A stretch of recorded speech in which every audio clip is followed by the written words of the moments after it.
Welcome to the presentation on the East Naples Community Development Plan, which will help shape the future of East Naples. This presentation introduces the project and approach, reviews some preliminary findings, and provides ways you can get involved. We'll start with the project overview. This planning effort expands on the area of focus from the US 41 corridor study completed in 2018, including nearby neighborhoods in East Naples. The study area for this project is used for running data and spatial analysis, but will also account for elements such as major retail developments and roadway connections of the surrounding area of influence. The main purpose of this plan includes establishing a community vision and guiding future land uses and development in the study area. We will also provide an inventory of community assets and services, as well as evaluate ways to improve access and connectivity for different methods of transportation. We will document any other key themes that may emerge for consideration and future follow-up options. The first public meeting, tentatively scheduled for May, will review preliminary information provided in this presentation and offer an opportunity for live discussion and addressing questions. The follow-up public meeting later in the project will review and gather feedback on preliminary goals, recommendations, and concepts based on initial findings and public involvement. The Board of County Commission public approval meeting is an opportunity for information and comment on the finalized plan. Depending on guidance from staff and the County Commission, webinars may be considered for meetings to adhere to social distancing measures related to COVID-19. A primary aim of this plan is to gather input as a basis for a community vision, with a particular focus on land use and development, since these were main topics identified in the initial 2018 US 41 corridor study. The vision approach focuses heavily on community engagement as part of this planning effort, as well as community engagement outcomes of the 2018 study. These efforts try to capture how the community would describe itself and its future, what aspects are most important, and a desirable vision for the future physical environment and uses of the area. This slide shows the extent of the corridor on which the 2018 study focused. The study aimed to determine public preferences for future development types and uses in this area, so that these preferences could be facilitated and incentivized through regulatory updates. Findings were based on input and polling results from 3 stakeholder meetings and 3 public meetings held as part of the study. The following slides highlight key land use and development preference takeaways from the study based on what was found to be the most desired and undesired land uses and most desired visuals of development types from public outreach polls. The East Naples Community Development Plan will use these preferences as a starting point for a land use and development vision. The plan process includes developing land use concepts in later stages of the project to provide options on how to tailor these use and development preferences to the local community context. These concepts will include regulatory and incentive options to implement these preferences in future development. Aside from land use and development findings, other topics from the study to note include community branding, landscaping, architectural style and sign standards, and promoting multiple methods of transportation. Presented here are the most desired and undesired uses identified in the public outreach for the US 41 corridor study. Desired uses include a lot of business and retail uses. Undesired uses include self-storage facilities and gas stations. Respondents to the public outreach polls of the 2018 study preferred the styles of commercial uses you see here. The percentage of respondents selecting these options is shown. Preferences included one-story strip mall style development with Banana Republic as one of the stores included in the image. Respondents also preferred multi-story hotel and lodging set back from the roadway with landscaping, and multi-story destination shopping with surface parking lots and landscaping. Note that none of the above was included as a response option. Respondents to these polls preferred these styles of residential uses. Preferences included a multi-story, multifamily residence with landscaping, and attached residences set back from the roadway with landscaping. Note that the percentage shown in green is the percentage when the all of the above responses were included for the option shown. Respondents to these polls preferred these styles of live-work and mixed-use development. Preferences included two-story live-work units and multi-story mixed use directly next to the sidewalk and roadway. Respondents to these polls preferred these general styles of urban design. The building scale preference shows 1 to 2 stories in height, and the building placement preference shows a building setback from the roadway with landscaping. The 2018 study also highlighted the existing activity center nodes and 2 additional smaller nodes for consideration as particular focal points for development.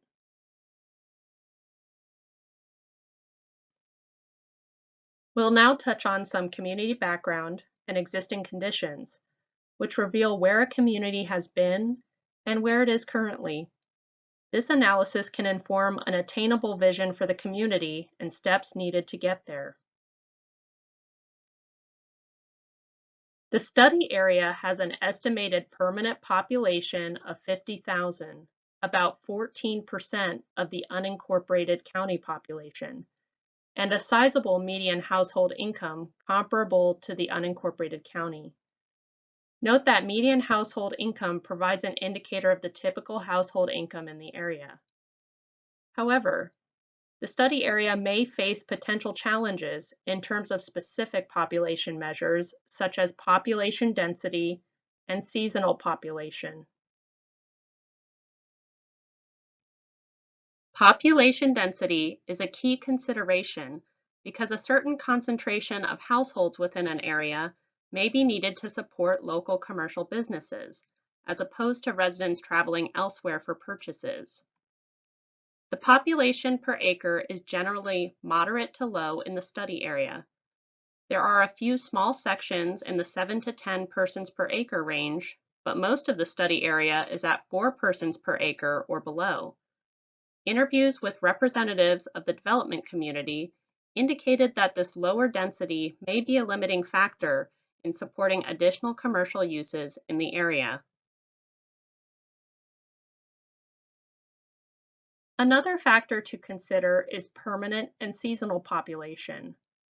We use the percent of homes claiming the homestead exemption as an estimate of permanent population, since these homes are owner-occupied and primary residences.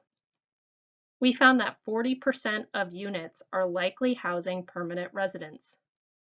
While this does not account for rental units that can't claim the exemption, increases in permanent population from rentals are likely small due to the relatively small number of rental units in the area overall.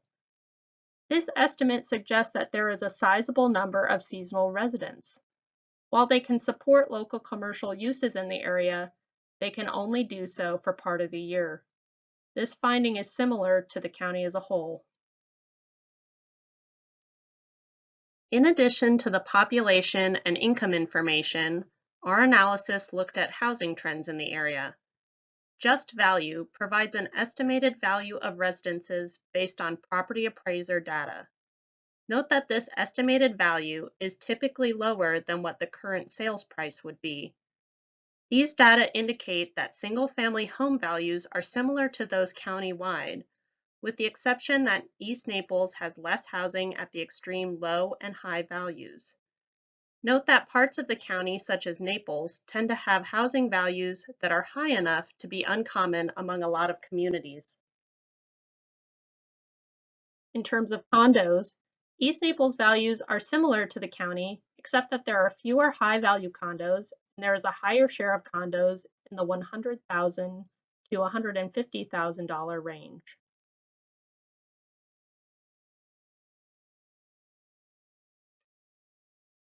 Much of the study area has a sizable estimated value per acre.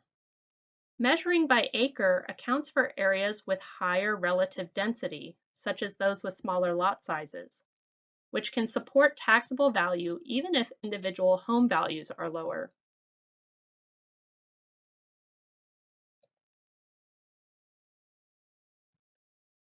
This graph shows how the median square footage for a single-family home has steadily increased since before the 1960s, roughly doubling in size.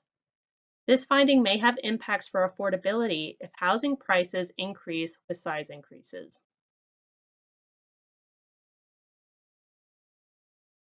This map series shows the decades single-family homes were built or significantly renovated by location. Some of the older homes are along the US 41 corridor or in the western portion of the study area, indicating that there may be a need to renovate or redevelop to improve structural quality. Newer units are located in these areas, but are also significantly located in the eastern portion of the study area. About 60% of single-family homes were built in the 2000s and 2010s, indicating that they're likely in good structural condition. The project team also looked at existing public assets and facilities in the community. This map shows that there are a number of these facilities and assets, including libraries, hospitals, schools, parks, and fire stations. Regarding roads and connections, the map shows the intersections between local roads providing access to residential neighborhoods and major roads where much of the commercial is located.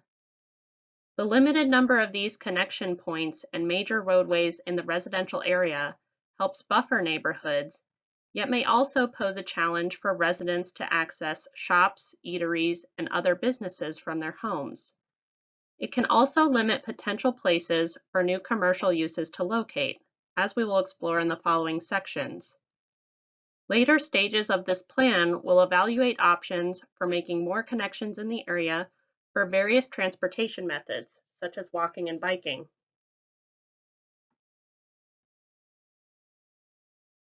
The limited amount of certain types of commercial uses in the area, such as retail, grocery stores, and hotels, was a key concern highlighted in the 2018 study. The following slides confirm this finding and offer a way to gauge the amount of existing desired commercial in the study area. The amount of commercial in the study area overall is limited, at only 9% of total project area acreage. The slide shows land use categories that capture desired uses noted in the 2018 study. The findings indicate that one-story retail and shopping centers make up most of the commercial in the area. Note that some development types may be measured in different categories. For instance, restaurants may be captured in the shopping center, the mixed use, or the restaurant category. Much of these desired uses are located along US 41.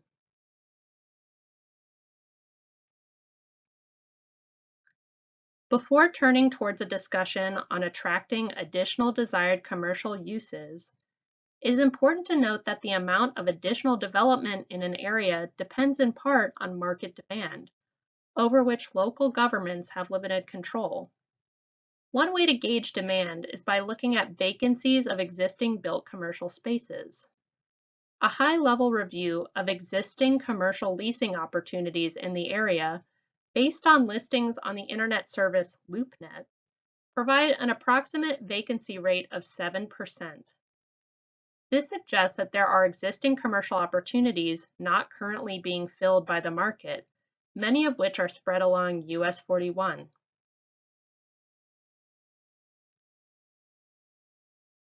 The amount of non-residential building, in terms of building square footage, which includes desired commercial uses, has been historically low in East Naples relative to the amount of residential built. During this past decade, the share of non-residential square footage was 11% of the total.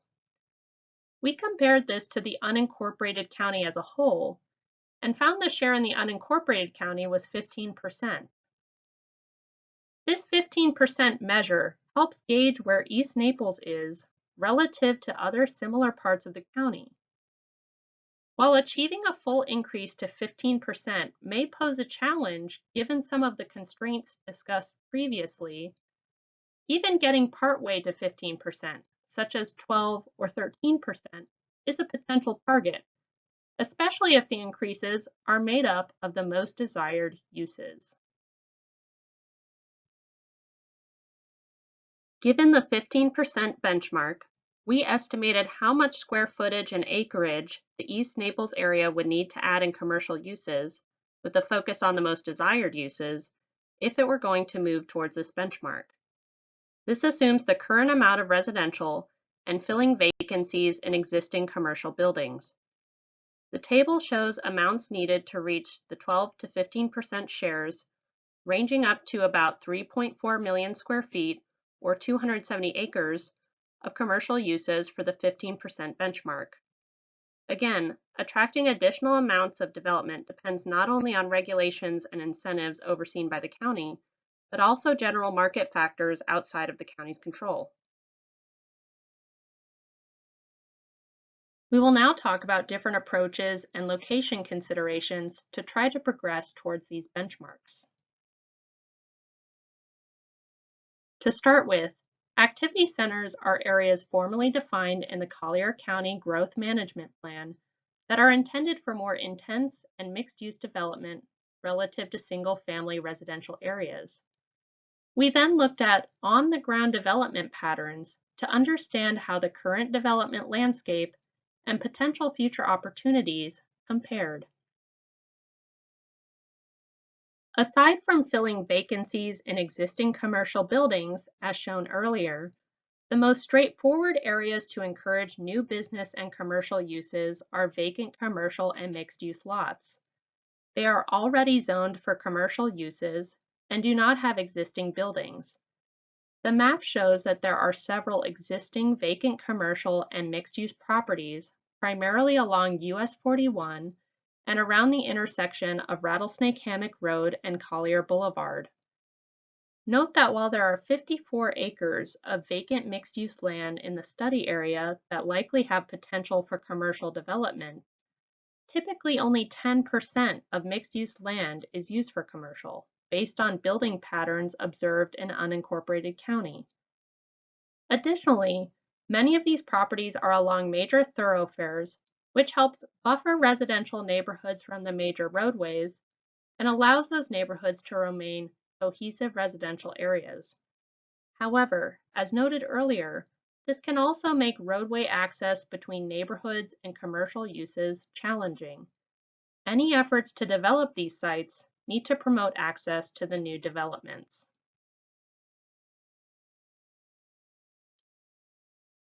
If the county could employ a strategy to influence the market and achieve a full build-out of vacant commercial land and a more moderate build-out of vacant mixed-use land for commercial, the study area could achieve the 12% non-residential square footage benchmark. Achieving the higher benchmarks would require additional intensity on vacant commercial and mixed-use land or on existing commercial land that is redeveloped. Again, the ability to achieve this build-out depends on market demand and the ability to influence it.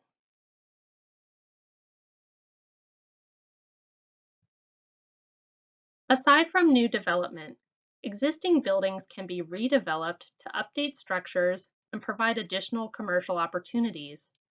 Commercial structures, particularly those already zoned for desired uses, are the most straightforward. Yet note that to get an increase in commercial uses, more intensity would need to be added to these sites. Redevelopment could also be encouraged at the existing intensity to attract different, more desirable uses. This slide shows more likely commercial redevelopment opportunities based on value of parcels that can currently accommodate desired commercial uses. Parcels valued between $10,000 and $1 million are considered more likely to redevelop since they are not too costly. Note that values below $10,000 were excluded to remove any abnormally low values that may not accurately reflect the true parcel value. Most of these parcels are located along the US 41 corridor. We also looked at size, since larger parcels can be easier to redevelop. Looking at parcels larger than an acre in size, there are about 16 with a total of 30 acres among them.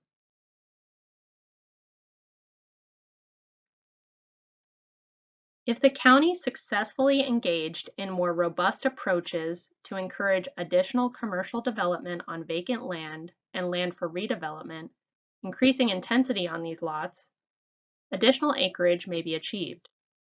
In the scenario shown on this slide, if the county allowed and could successfully incentivize an increase by a quarter of existing intensity, the area could achieve additional commercial acreage for the 13% benchmark.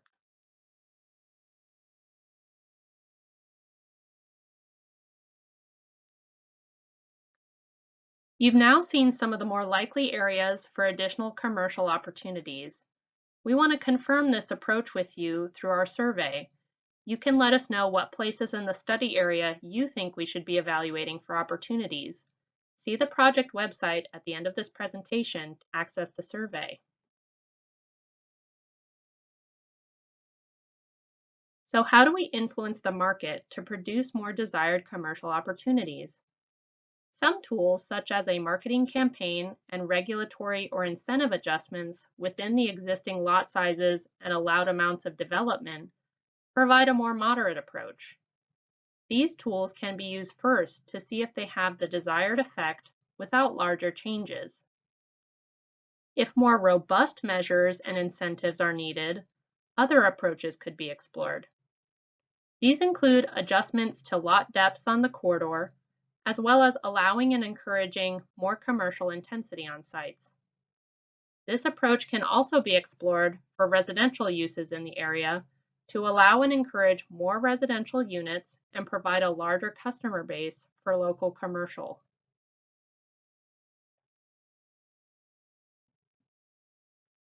We will also note preferences collected in the 2018 study related to implementation as we evaluate options.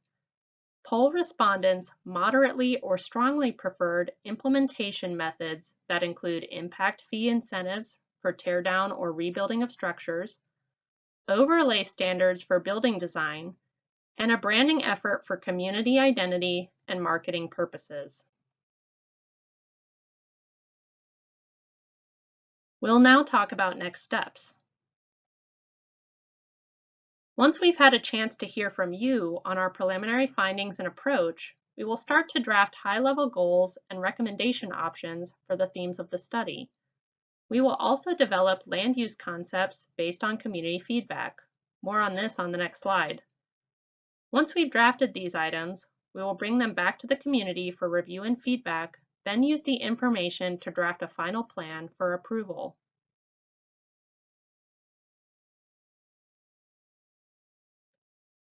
The land use concepts developed in the second part of this project will account for more specific development program considerations in terms of uses, zoning and urban design regulations needed, and other implementation considerations. These concepts will include visuals that account for preferred visuals from the 2018 study and current sites in the study area to show how preferred development styles can be tailored to the local context. Thanks for joining us. Follow the website link to access the project survey and provide feedback. You can also reach out by email at encdp@colliercountyfl.gov.